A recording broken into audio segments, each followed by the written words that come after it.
Affiliate Nerd Out. I am your nerderator, Dustin House, spreading that good word about affiliate marketing. You're going to find me every Tuesday and Thursday at 12:15 Pacific time, so please consider putting it on your calendar, smashing that subscribe button, and being here for some live Q&A with the guest. My guest in the Nerdatorium today is Johnny Page. He is the CRO over at SaaS Academy. Johnny, welcome to the Nerdatorium, sir. Hey, I love it. I love the intro, man. The nerderator, is that what you said?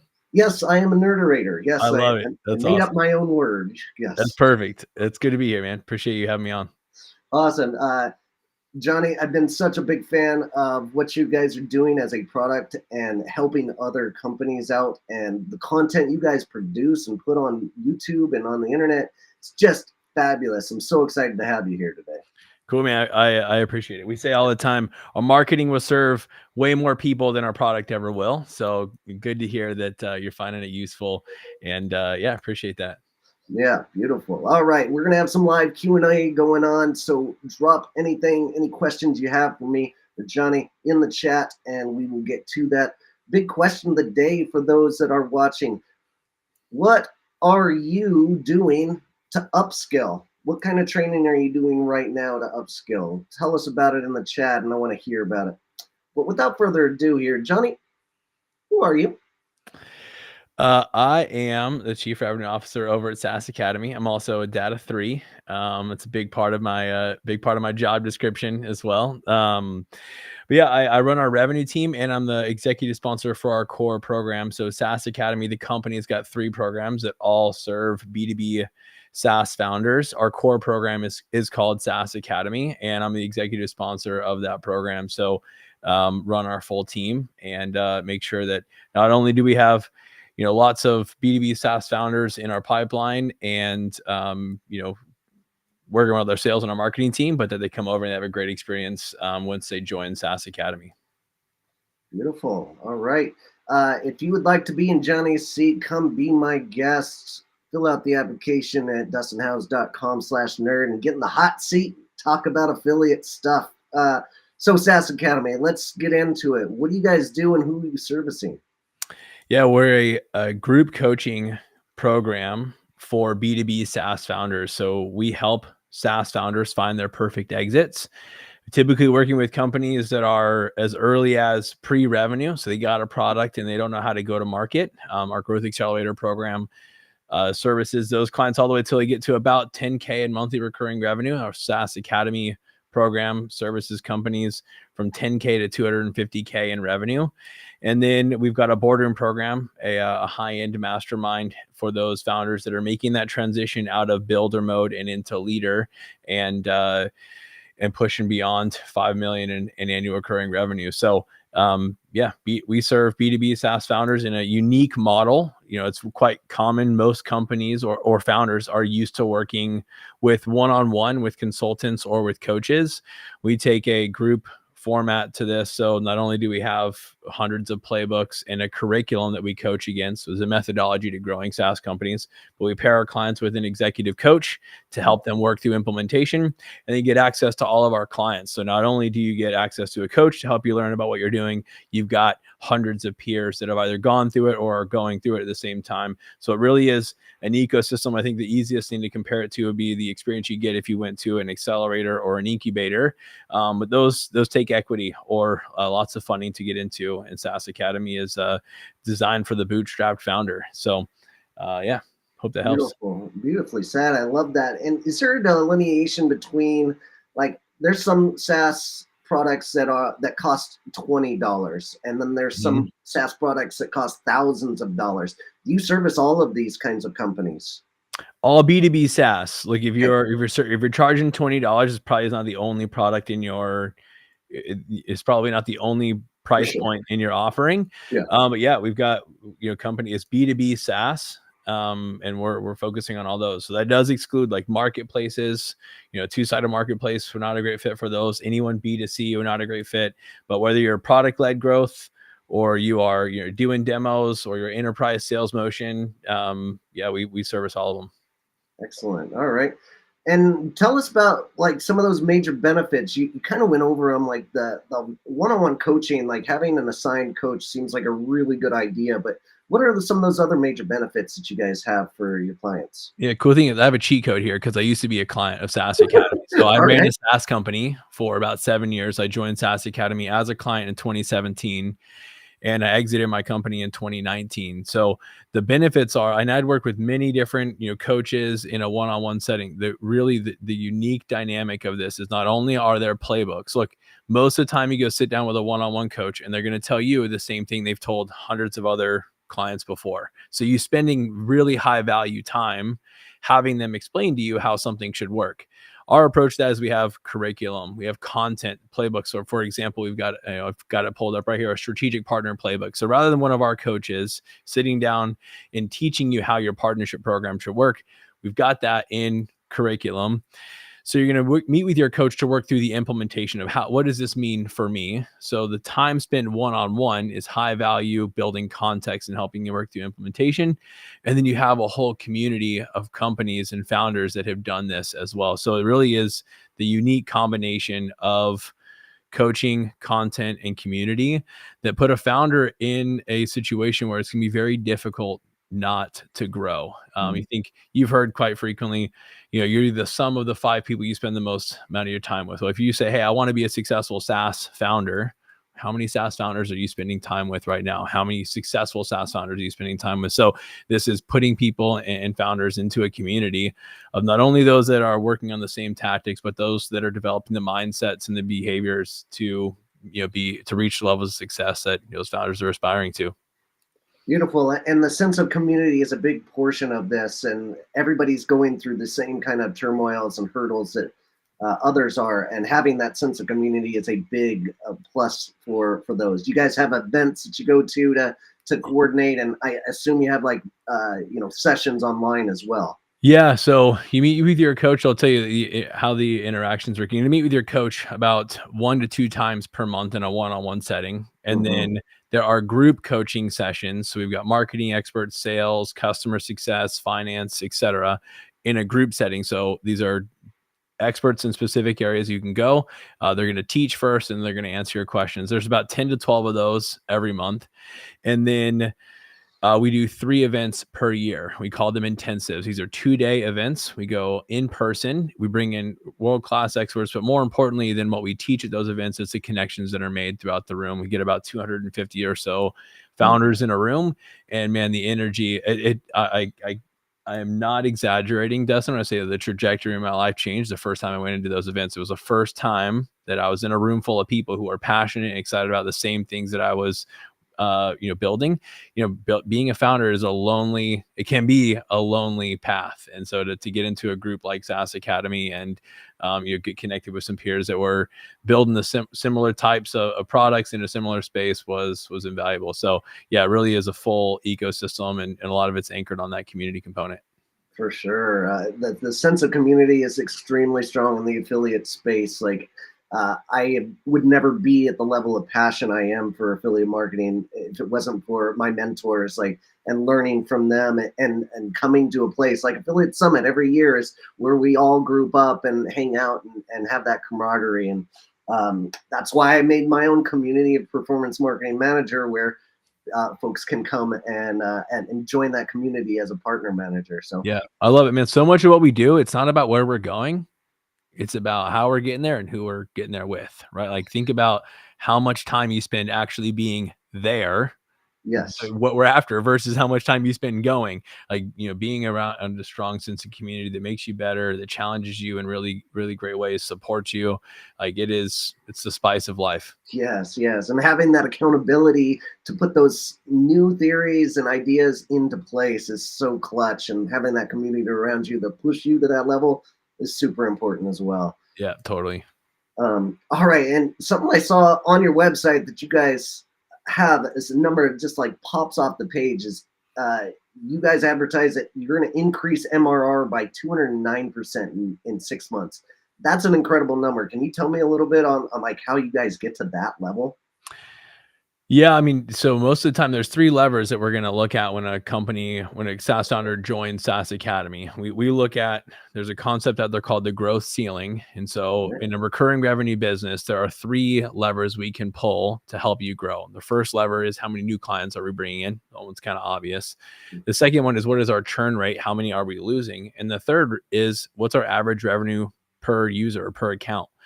So we're going to look at one of those 3 things and we're going to zero in. Most of the time, when founders join SaaS Academy, there's no lack of hard work. It's a lack of focus on the biggest constraint in the business. So we've got a methodology for finding the biggest constraint. We've got incredible curriculum, playbooks, coaches that help attack that constraint and pretty quickly unlock, revenue that the founders or they're not far away from.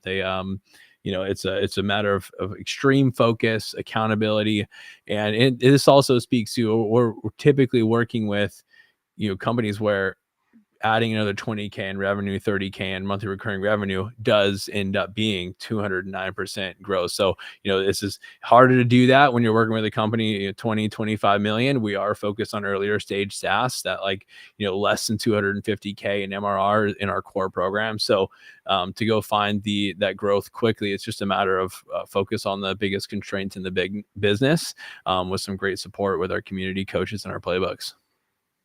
Beautiful. That's an incredible value for what you get in that. I've got a comment here from my buddy Nick, who's in my community. He's talking about communities which cannot be celebrated enough. Come and hang out. He embraces this. He's miles away on the other side of the ocean, and he still makes the meetings. Love Nick's attitude. He'd actually be a great candidate for your role that you guys have opening at SaaS Academy. Oh, Um, sweet. Come on over, Nick. well, I'll have to make some kind of introduction to our team and get that rolling. But all right, so you're talking about those growth attributes. You're going after the lowest hanging fruit and doing some small tweaks to get that company rolling again and get that MRR up. What do you see as like the biggest hurdle that SaaS companies face when they come to you? Yeah, it's focus is a big part of it, right? Focus. Yeah, Okay. it's like, founders, we cannot help but see opportunity and we Mm, love saying yes to things. okay. And a lot of times we're just, founders are putting effort into an area of their business that's not the biggest constraint. And so, yeah, biggest growth hurdle is a lack of focus for founders. So we come in, and this, I think you had planned on chatting through this, and maybe it'll help. I'll explain how we do this in that first 90 days. How do we help founders find that focus? But yeah, biggest hurdle is a lack of focus, which is why we've engineered our program the way we have. Lack of focus. I mean, I fail at On, that every on single the day. right thing. It's on the right thing. I mean, if business is the matter of there's never a shortage of good things to work on. Mm, In fact, like there are good ideas. Ideas are cheap. It is focus on the right problem. Like, where is the constraint? Is it the amount of new clients we're bringing in? Could be a marketing constraint, could be a sales constraint, could be a positioning constraint. Is it how we onboard our clients? Is it how we retain them? Is our price point actually correct? Is it how we package the product? So there's a constraint in your business. And if we find that constraint and solve the constraint, growth is the result. So a lot of times it's just focus on the right thing that's holding the founder back. fantastic. All right. Switching gears, I'm gonna go jump into our sponsor of the day and pay some bills here. So excuse me while I talk about the Nexa in our ever evolving space here. One game-changing company stands out. That is Finexa. They've got an all-in-one affiliate and performance marketing automation platform. They've got 8 products in one suite that help publishers, affiliates, and affiliate networks scale their operations with call tracking, lead distribution, click tracking, email, SMS marketing, and more. And this is not an one size fit all tool. They're customizable, they're unique, and they're designed to maximize revenue and create the most efficient workflow possible for a given affiliate or performance marketing network. So help support my content creating addiction by using my link at dustinhouse.com/Finexa and schedule yourself a demo today, dustinhouse.com/Finexa. And Awesome. And switching gears back into uh, tying this whole thing, since this is an affiliate nerd out session, what's your background in affiliate, and have you dabbled in this much?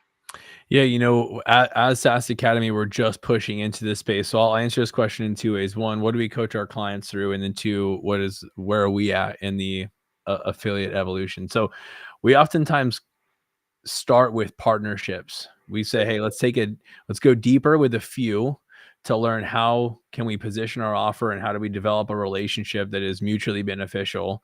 It creates a win-win-win for our partner, our company, and the clients that we serve.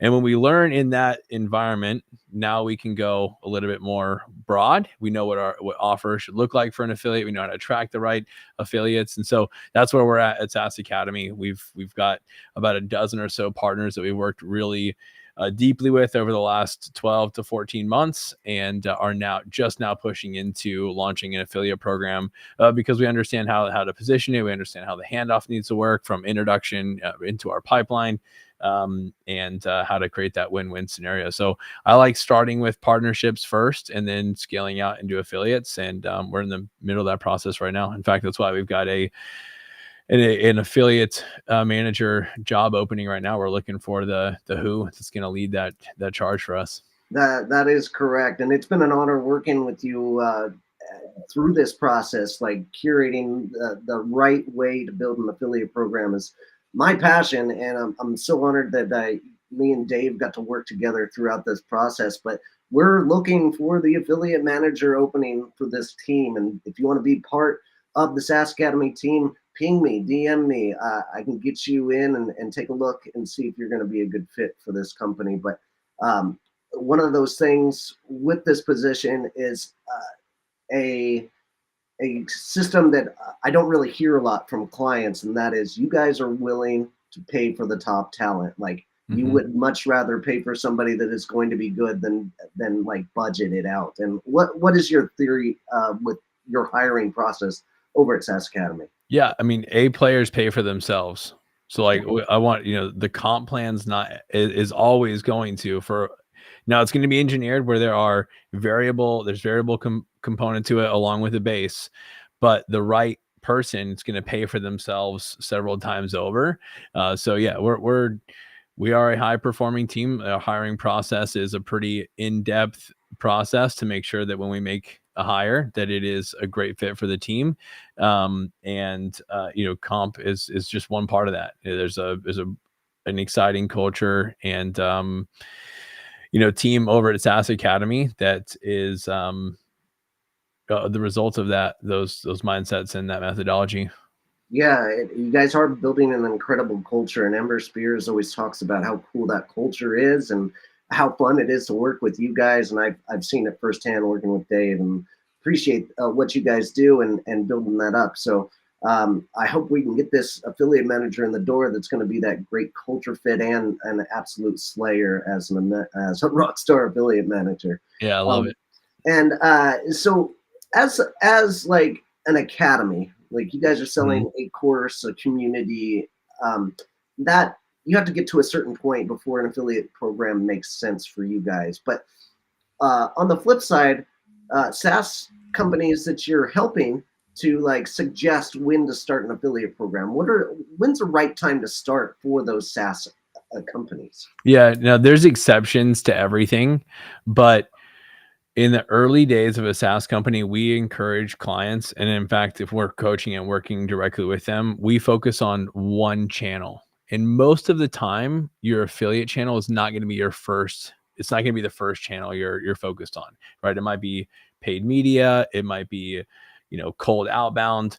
We focus on one channel first, and then when we've not only pioneered that channel, but we've operationalized it. There's playbooks, there's consistent execution in that channel, and we know we're not going to just change out one working channel for another. We've got a solid process in place. Then we stack another channel on top of that. So, the when is the right time to start. It is when you've got a great operation in channel working right now and you're ready to go push into the next one. And oftentimes you got to start to answer the question of who, not how, right? If you're going to Mm. add that additional channel, there's got to be a team that's ready to support it. Dustin, I'm sure you've seen, half-baked attempts at affiliate, and then you Mm. get reports back from those that have tried to say, oh, it didn't work for me. It's like, well, there are very few layups out there. There's no For free sure. lunch, right? Like, sometimes you can, go pop $10,000 into Facebook and start to get some lead flow and feel like you've cracked, paid media. But for the most part, like, to really work a channel well, it takes consistent, deliberate effort over long periods of time. And so, affiliates that same way. We'd say, hey, it's most likely not your first channel. There are some exceptions to that, but it's normally that second or third channel that you push into. And we like, testing that in the partnership phase. How can you go find 5, 6 companies that you work really well with, create a mutual partnership, and then when Mm. you've got the some early findings and some learnings from that partnership strategy, now we know we've calibrated our approach and go a little bit wider with an affiliate model.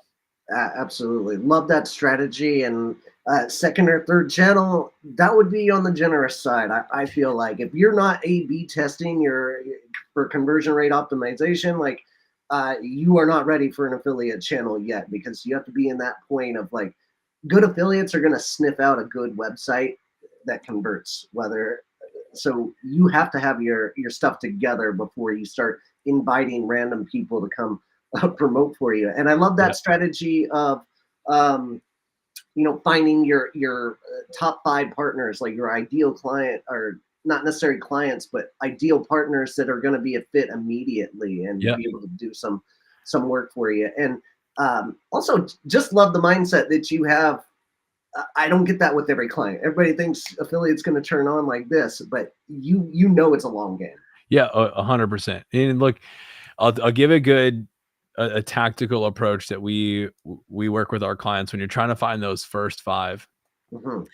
We say let's think about your ideal customer profile and then ask, who else do they fund? Where else are they spending money? Yeah. Who else do they follow?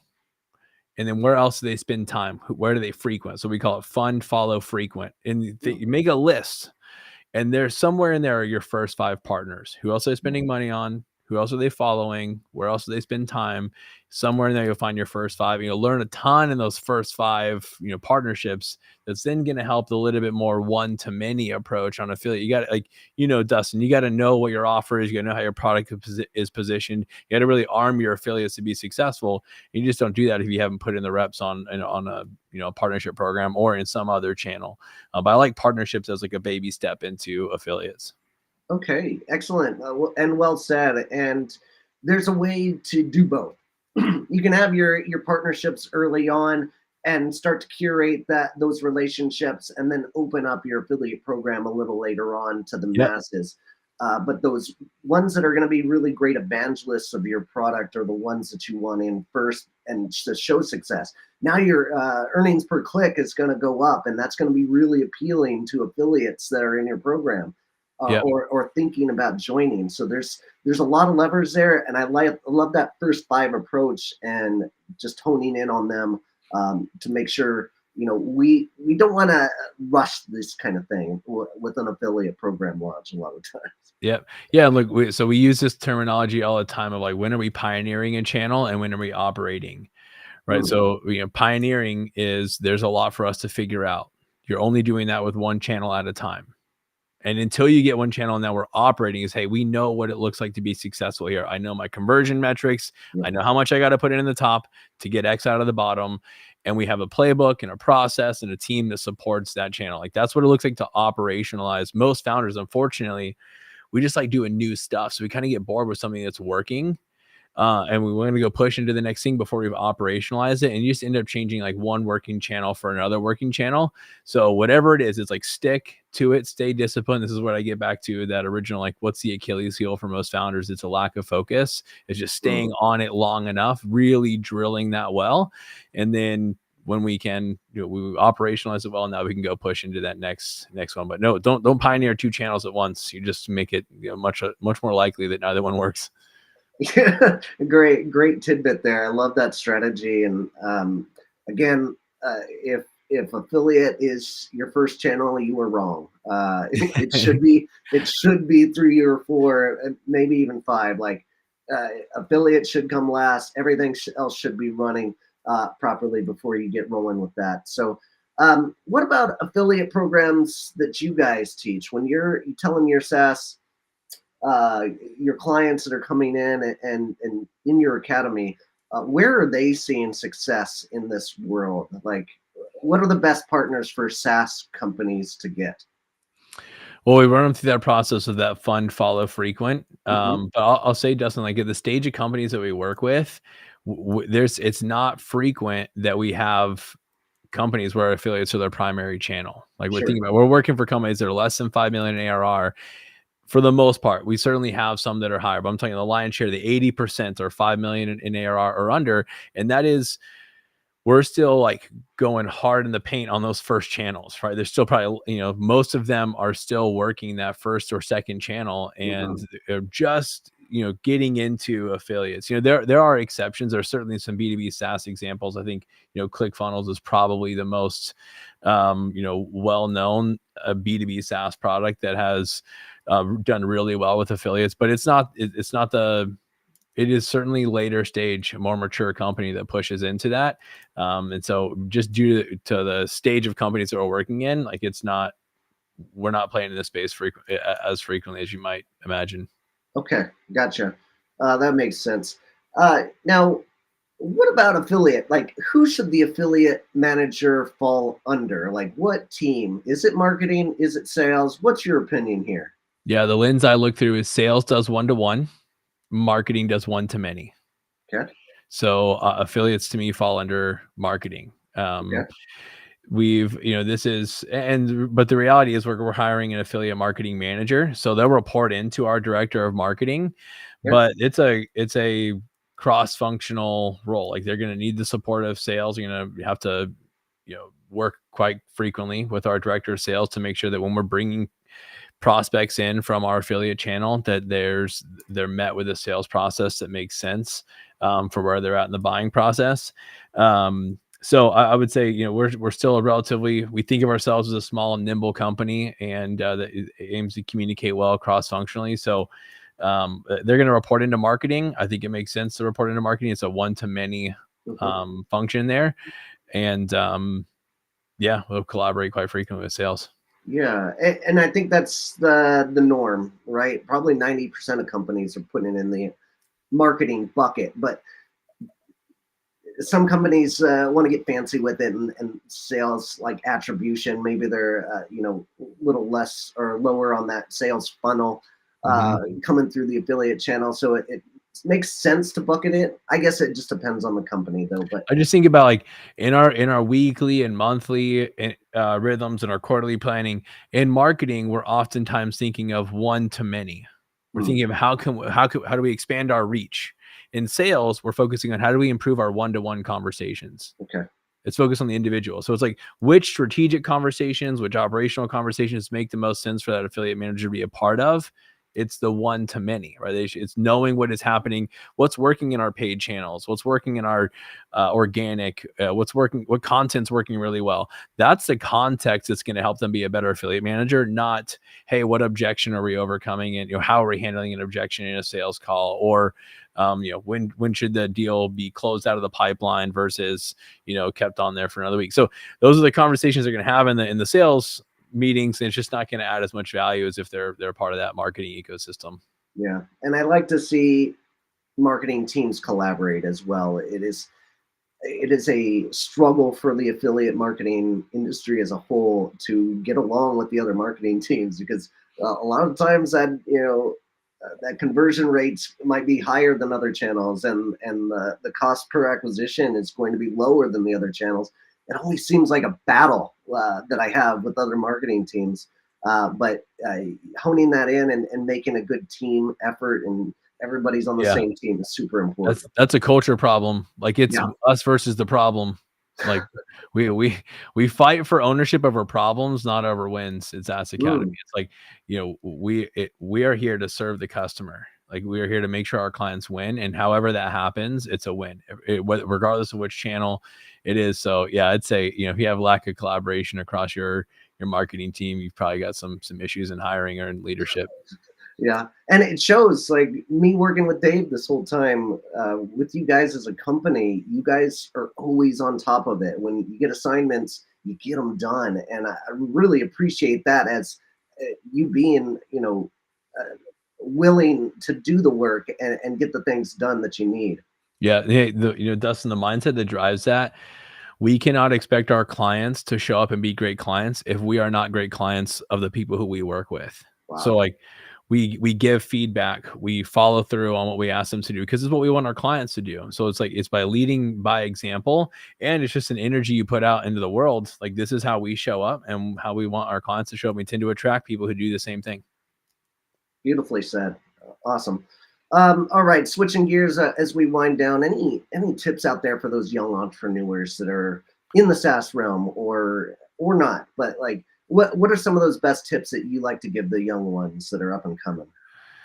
Yeah, I think you got to go get into the room of people who are doing what you want to be doing.